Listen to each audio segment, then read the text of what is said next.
का हो का कहता र काहे ईट के बोलत तारू तो ईट के ना बोली तो बैठ के बोली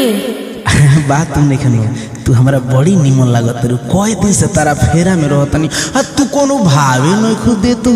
रे पगला हमरा फेरा में मत रहो हरी सब दिल से निकाल दे ठीक बा काहे हो सुना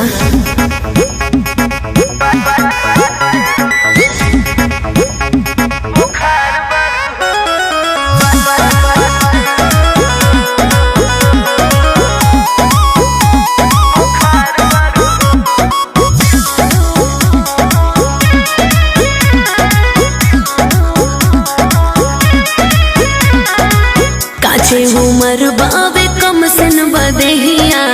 का करबा हमसे लगा के हो नहिया काचे उमर बाबे कम से न बदेहिया का करबा हमसे लगा के हो नहिया वही में कोली कचनार बारू हो बाकी आजकल के वायरल बुखार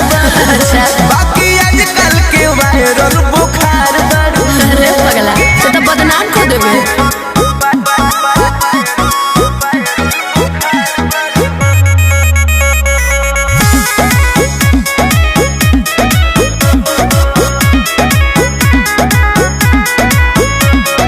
तोहरे से जियो तारे डॉक्टर छिकोन चाकोन लागो तारू मायका अरे हम तो ऐसा नहीं भाई हमर खेले खाए के अब ही भइल बावे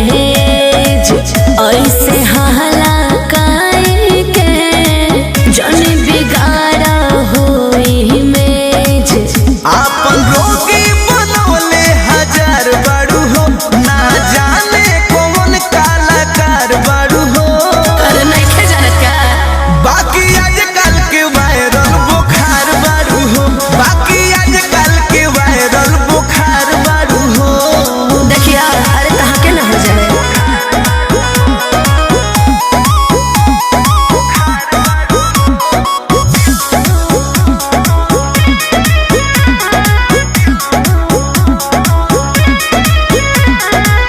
फेरा में डले बारू बीरबल अखिलेश के लागत हो प्रोडक्ट दूसरा देश के अरे ना हो हमें ही जाके बने ए हो बहबुआ भुवन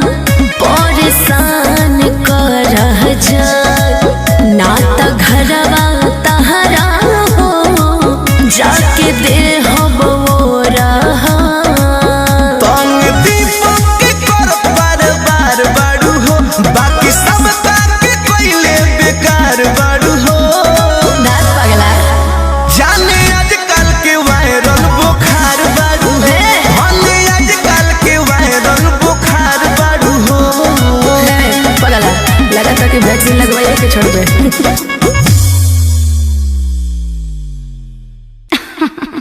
पूरा राजधानी हिली बाबू अभी देखत जा।